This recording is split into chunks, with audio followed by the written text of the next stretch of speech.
Hey everybody, welcome back to Gun Totin' Minnesotan. My name is Andrew, and today I'm going to be talking about some Discovery optics, at least two, maybe three, by the end of the video here. And the first two I'm going to talk about are relatively competitive with each other, depending on what you're looking for, what you want to do with an optic and how you shoot, what your needs are. And then the third is going to be a nice in-between, but like I said, probably at the end of the video, I'll get to that one. So first of all, I need to let you know that Discovery Optics does send these optics out to my channel, and so no, I did not pay for them, but I pay for that ammo, and I pay for all the work and the time that goes into editing these videos. And so if I really thought they were not worthwhile, I would not have them on my channel. If I didn't think these met a niche in the market or had some value for people out there who are looking for these kinds of particular attributes and features, I just wouldn't make the videos in the first place. But I do believe this fulfills a need in the market, and especially at this price point, you're going to collect two groups of people. I'm going to say absolute beginners who are aware that they need a superior optic to what they found at their Walmart or their Cabela's, and improved reticles, exposed turrets, that sort of thing. Maybe they're done with shooting 1-inch tubes and even 30mm tubes, and they want to improve up to something like a 34mm.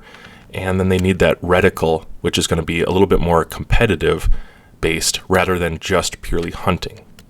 So these optics that I'm going to discuss, again, are budget optics. So that beginner is going to be interested in these, but also folks who do know how to shoot well and have run these kind of optics before, but they can't afford to put a even $1,800 or $2,000 scope on every gun they have, and they need something that still has these features. Even if it's not going to be up to that $2,000 price point, it still needs to be able to function in some of those similar ways, and this is going to be an optic, or at least all three of these optics are going to have something in common with that, and they're going to be able to probably fulfill the needs of a person who has that desire, and they just don't want to spend huge amounts of money, but they want feature sets and function that are going to be able to do like what I'm doing right here with the HD series. This HD 5-30 from Discovery, this happens to be one of the earlier ones. They've gone on from that time to make some corrections and changes to the one that I'm shooting right now, but I was still making repeated hits past 800 yards with a 223 in the wind on a 2/3 size IPSC. And it really was no trouble at all. This optic obviously did well for that. But is this the optic that I'm going to push you towards? That depends on a few things. So an obvious competitor to the HD 5-30 from Discovery would be the 5-25, which you're looking at here. And I believe this is a piece from some older footage. I'm just going to be running random B-roll throughout this. Sometimes it'll match up with the optic I'm talking about, sometimes not, so don't get confused there. But generally, you should be able to tell the difference between the two. They don't look the same. The 5-25 has, I would say, generally larger, bigger turrets than even the HD model. And then on the side here, it is going to say ED PRS Gen 2. That's what you're looking at on this one. And it's the 5-25 by 56. Now, they're both by 56. They both have those big objectives, which is cool. But this is the Gen 2 that you're going to be seeing most of the time in the video. Although I've shot the Gen 1 and a change from the Gen 1 and then the Gen 2. And even from the Gen 2 series, there are just minor improvements. One thing that Discovery does really well that not everybody knows about is that they really quickly turn around and produce improvements on their products. So it might still be a Gen 2, and you'll notice maybe a little difference in knurling or a little difference in some text on the turrets. It could be something along those lines, just little design features here or there where they can make improvements, and it is going to be still the same generation, let's say glass, same reticle inside typically, but you'll notice it just looks a little bit different. So one thing I want to give kudos to Discovery about is just how incredibly fast they can take user feedback and bring improvements to the design. Discovery as a factory has right around 200 to 300, probably closer to 300 at this point, employees, and that's not a huge factory when it comes to China. China has factories with thousands and thousands of employees working optics lines, which doesn't necessarily mean good things. It's just something that they have to compete against. But here with Discovery, having right around 300 people who are helping with the design of these things, I'm just so impressed with 300 people that they can very quickly make changes, that the engineers can get on board quickly and think through problem solving or improvements, and they've just shown themselves to be an incredibly inventive, and I would say also a company that has a good listening ear. I'm not sure how else to say that, but they have a good listening ear. They will hear me if I have a critique or I say, hey, let's change this. And an example of that would be the fact that this clip right here, I'm shooting a Gen 1 Discovery 5-25. And I really like that. It's still competitive over the HD series in the glass, but very quickly they made changes to this, just minor changes, but they were improvements, and their turnaround is incredibly quick. So I like that about them. But generally, no matter which HD series you have or which ED series you have, there are going to be some differences, and there's going to be two groups of people who are trying to decide in the customer base which one is going to suit me better. And generally, for my purposes, I'll tell you, I'm going to push you towards ED glass. It doesn't matter what brand or what company or what optic. If you have an option for ED glass, I'm usually going to say save up that extra bit of money, go for the ED glass. And the clips that you're seeing right now would be an example of why I kind of push people towards ED glass when possible. In my experience, it's always sundown, early morning. I just don't get the chance to shoot in the perfect peak conditions of the day, or if it's rainy and overcast. I want the best image possible. Now, the price point of the HD series is very competitive, and I'm going to say a lot of people who, lighting really isn't an issue for you, and you don't need to use the optic at max power all the time. If that's not your thing, then don't worry about it. You're probably okay going with the HD series when it comes to image and reticle, which I'll get to in a little bit. But those who are shooting past, a couple hundred yards at least, you're going to actually use those features. You're going to dial out. You have to understand that when you start dialing and you're pushing towards the extreme ends of the range with the HD series, it's going to have an inferior image just by quality of glass alone and changing the angles of things, not to get into it too far. But with the ED series, you're going to have a better presentation, a better window overall. There's actually just a clearer image right off the bat. Even if both of them are at mid-range, you put them exactly in the middle of their range of travel, the ED has a clearly superior image. And the price point is not that much more. It is a little bit. It's not that much more. I think MSRP-wise, they're still pretty close together. And then when you get to actual sales, the ED 5-25 really is competitive in the price point. It's cheaper than some other ED affordable other brands. I'm not going to bring into it right now, but those other brands are not providing more in their image. It's not a better eye box, not a better reticle. Actually, I like the reticles better in Discovery than some of those competitors that are out there. But the ED 5-25 just has a superior image and light collection to me. I think it's calibrated better than the HD series as well. But as you saw in the beginning of the video, I have run the HD series actually out past 1,000 yards. It has plenty of internal travel, and if it's not super dark out, I'm okay with it. I also don't run the HD series to the maximum ends of range of travel very often, unless I'm shooting relatively close and there's great light in the first place. I tend to shoot the 5-25 anytime I want to because of that ED glass. It just doesn't have as many limitations. And there are some other things about the scope beyond the actual glass quality I want to get to. But those of you who are saying, oh, it's the same, they're the same glass, no, they're not. There is a serious improvement in ED glass over HD glass. And it's not just light collection and general clarity. It's also that contrast and resolution, and you're going to get a little bit of chromatic aberration with HD glass. Even pretty good HD glass, like the one that you're going to see in the 5-30. This is a reticle shot from the 5-25, by the way. But in the 5-30, there's a little bit of chromatic aberration. If you would be looking at a steel plate like this on a very sunny day, especially, you would notice a tinge around the edges of targets, a little bit of blue at the edge of the glass, minor distortion. That's just what the nature of the HD glass is going to be compared to the ED glass. But with this ED glass, looking at, I think this is 1,000 yards, if I remember right. No, it's 1,025. So at 1,025 yards right here, It's really not bad at all.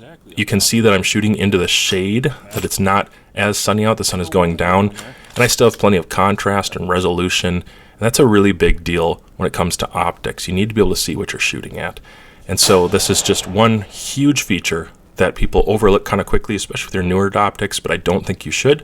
I think you should save up the money and go for the 5-25. Now, for those of you who are interested in conversation about specs, let me talk about some of the specs and why the HD still might be a sufficient optic for you.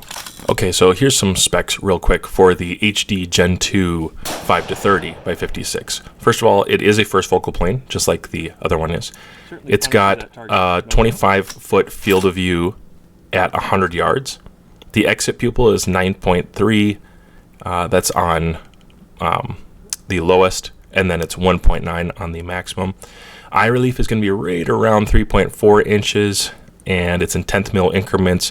Total elevation adjustment was 33 mils, so that's still really good, guys. That's a lot. In fact, I can think of a lot of brands that don't come close to that are still in the low 20s when it comes to elevation adjustment. So this does have feature sets that are going to be superior to many of the competitors, not to mention this has a 0 stop and a 0 reset. So you can, functionally use this like a PRS scope, and I have many times before. The windage adjustment is 17 MRAD. The tube size is 34 on both of them, so that's kind of a null point. But the length is 15 inches, and the weight is 38.1 ounces.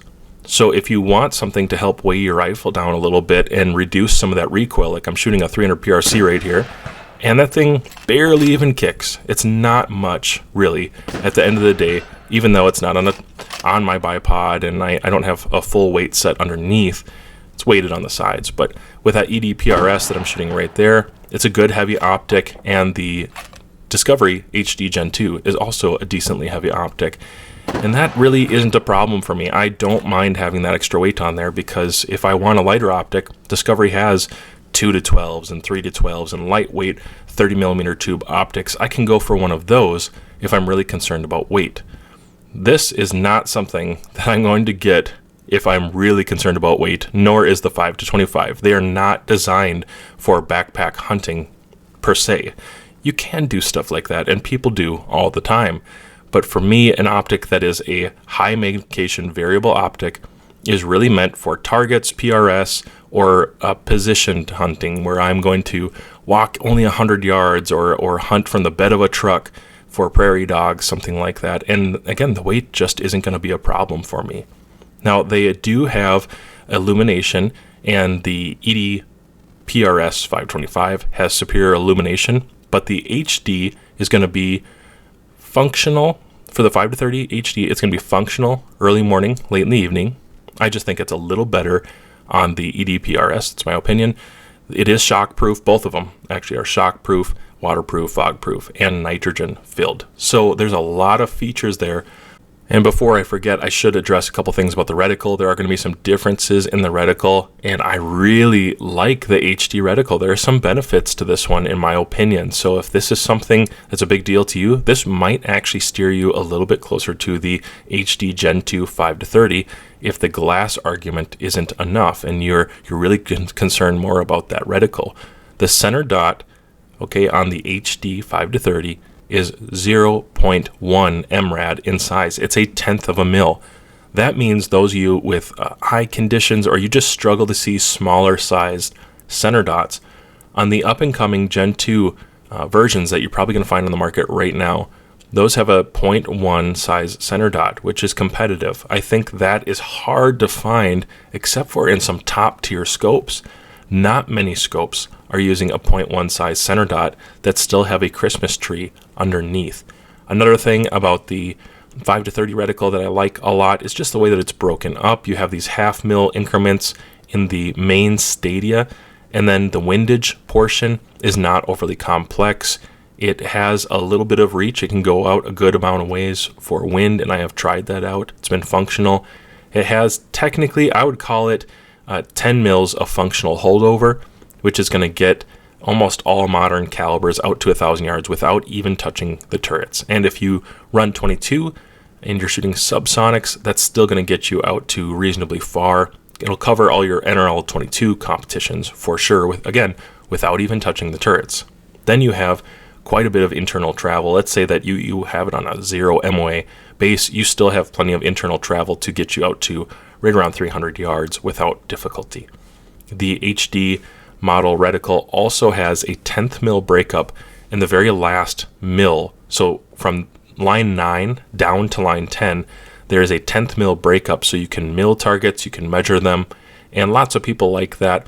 I actually like it. I prefer to have it somewhere in the reticle. It doesn't have to be in one place or another, just as long as it's functional and isn't problematic. And I probably wouldn't put it in the first 5 mils of hold over, but I do see it sometimes placed in negative hold, and that can work too really well. Speaking of negative hold, this reticle does have a decent amount of negative hold. It actually goes up to 10 mils of negative hold as well. Something that might be useful for is like maybe ranging, if you're going to try to range with that really quickly or make corrections really quickly. And I like the way they did that too. The first 4 mils of negative hold are actually half mil breakups, and then in the top half of that, you get past like the 4.5, it actually breaks it up into a different segment where you have half mil and then you have like a quarter mil holds as well. It's just really fast for making quick corrections, measuring things on the fly, and you're going to see some of that in the windage as well.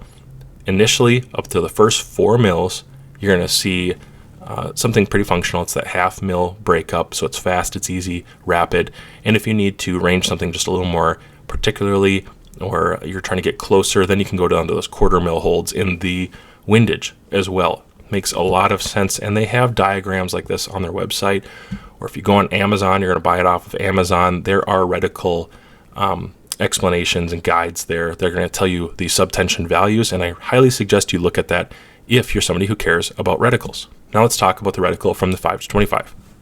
So the reticle in the 5 to 25 ED PRS is going to be beneficial for some people. They might like the illumination, how it's set up a little differently, the center dot size, they might have a preference here. The 5 to 25, instead of having a 0.1 sized, like a 10th mil center dot, the aiming point, or the center point on the 5 to 25 is actually 0.07, so it's a little bit smaller, but technically this is much closer to something that I really like. And I can do either one of them very happily because I like the contrast on targets. I find in competitions, this is the way to go. I don't like the 0.04s and the 0.05 center dots as much as I like something like a 0.075 or a 0.1. I can get along really well with those, and I can think of a handful of high-end optics manufacturers where you can find that, and it's nice to find it in a budget category like this too. Now this optic has 11 mils of holdover in this particular reticle, in the ED PRS reticle, 11 mils of holdover. So there's one step above there, and I know one crowd of people who would like that. Probably your 6.5 Creedmoor guys and your 308 guys. You know, you don't have to touch the turrets a whole lot to get quite a bit of holdover there, and you can probably get past 1,000 yards with most loadings. 308 guys might still have to dial a mil, perhaps, if they're trying to be really precise. Otherwise, it wouldn't be a big deal to use the chevron at the bottom of this. It has 3 chevrons in the reticle for this particular model, but I like the 0.07 size center dot. I like the illumination. It is a little bit superior to the HD series. And this reticle, really briefly, I'm just going to say it uses more of the 2/10 style breakups, which is really fast. I don't think it makes the reticle too muddy. Some people just like 0.5 breakups because it's a more open, airy seeming reticle. I don't think that's the case per se. This one has a little, I would say, a superior windage hold as well. It goes out to 9 mils of functional hold for windage, which is about as far as you really want to go, even in ED glass like this. It does have that negative hold for actual, hold under. And that one, it doesn't have a 10th mil breakup, but because the reticle has 2/10 breakups everywhere, it's still fast. You can still mill with it and get relatively precise. And so for most people nowadays, they tend to be going towards a 2/10 breakup instead of having 10th mil breakups for like a ranging feature. And I think it makes plenty of sense. Instead of having, something as high as like 10 mils of negative hold, this only has 1, 2, 3, 4, 5.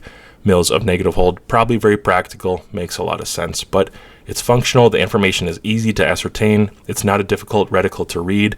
And in the reticles that I've looked at with the current generation, all of the numerical indicators for holdovers on the tree are just on the left side, and it's not on both sides, just the left side. So they're trying to give you the most open image possible. Now, I've produced a lot of content on the 5 to 25, but one more time, I want to talk about some of these stats because they are superior to the HD series. And again, I'm trying to push everyone towards the HD series. I just think it's the future, it's superior, and it's worth the little bit extra. Okay, the juice is worth a squeeze when it comes to getting to the Gen 2 525 PRS. So here's some of the stats. It is a 525, so it's like a 5-power rector system. It is first focal plane as well. Field of view is advertised as 24.6 rather than the 25 feet. It's a nominal difference. The exit pupil is superior. It's going to be 11.2 down to 2.2 millimeters, but that range is superior to the HD series. From what I remember, the eye relief is going to be right around 3.4 millimeters on this one as well. And so, 3.4 inches, sorry, on this one as well. So very similar in that way, but in practical use, I actually feel like it's just more comfortable. I like the eye box better on the Gen 2 ED PRS than I do on the HD series. So for whatever reason that is, could be just me and the way I'm set up on my rifles, but it seems more comfortable. The elevation is also superior on the ED PRS. You have 36 mils of internal elevation, so you're getting 3 more mils and a superior piece of glass. So if you're running NRL 22 and you're trying to get out to, let's say 500 yards, you definitely can with this if you have a significant enough inclination to your scope base, or you have rings that help you get there. And the glass is going to be better than the HD. It's not going to seem quite as foggy or distorted. And then again, that chromatic aberration issue that you get with HD glass rather than ED glass. So I'm going to lean towards the ED glass for so many reasons, and the ED PRS has more internal travel to match that superior image. That's a good reason right there for those of you who are interested in shooting far. Okay, and the windage adjustment is also 17 MRAD, completely reasonable, no big deal there. They're both 34 millimeter tubes. Focus is down to 25 yards on the ED PRS. It is illuminated. The length is 16 inches, so it's a touch longer. And this one is heavier. It's advertised at 44.3 ounces. That's 1,260 grams. For those of you from non-American places, that's going to be a good amount of weight. That's heavier by a good bit than the HD series. And that doesn't bother me for the same reasons that I listed before. I like a heavy scope when it comes to a variable power scope like this that's trying to be competition and not purely hunting. Okay, it's not a backpacking optic, though you could. It is shockproof, waterproof, fogproof, and nitrogen filled, of course. All of this to say, if I haven't convinced you yet that the juice is worth a squeeze, go ahead and get that HD. You're still going to be happy with it. I don't think you'll run it all the way up to 30 power very often. It is going to darken the image a little bit, and you're going to have a little bit of chromatic aberration. Not much, but there's some. And the reticle is going to be totally sufficient. It's going to be good, and it's going to get you out really far, just with minor distortion. The ED is not going to have the chromatic aberration. It's not going to have the same issues I had with iBox on low power and a high power. It's going to be better in general. Not perfect, definitely not perfect. And I think Discovery would be the first company to tell you their product is not perfect. They're always working to improve them, but it is competitive at these price points. On the Discovery Optics website, I'm on the site right now looking at it, and at these prices, they're very, very good with their features and the glass quality, what they're bringing to the table. This is why they've been so popular with the optics market for a long time, because people are trying to look for budget options. And now in the 22 market, Discovery seems to be taking off, and a lot of content producers are using Discovery Optics. I'm seeing and shooting great groups, probably related to the reticle. And then I'm also seeing it now in the general wider market with centerfire and PRS types, where people are realizing this optic doesn't have as many limitations as the old Discovery. So the new Discovery Optics are definitely an improvement. They're making quick adjustments to designs, and they're getting them out there for customers. They're trying to give you the best deal that they can, and they really do want to please the customer. I think they have both a great warranty. The new Discovery, again, their warranty has been pretty top-notch, and I'm happy to see that they really want to take care of their customers. If you have any questions about these, go ahead and drop them down in the comments. Otherwise, I'm going to say both of these are good to go, but I lean towards the ED PRS. And my last suggestion, if you watch this far in the video, if you're not into the 5 to 25, or you don't need the 5 to 30 for any reason, check out the 4 to 20 ED PRS. That is actually sometimes my preferred and most recommended model. I think it's a great in-between. It's a little bit more affordable, and you still get that ED glass. So thanks, guys, for watching my channel. Like, share, and subscribe. And if you want to see more about this, or you want me to maybe expound upon other Discovery optics, you can comment that down below too, and I'll see about doing that in the future. Have a great Thanksgiving.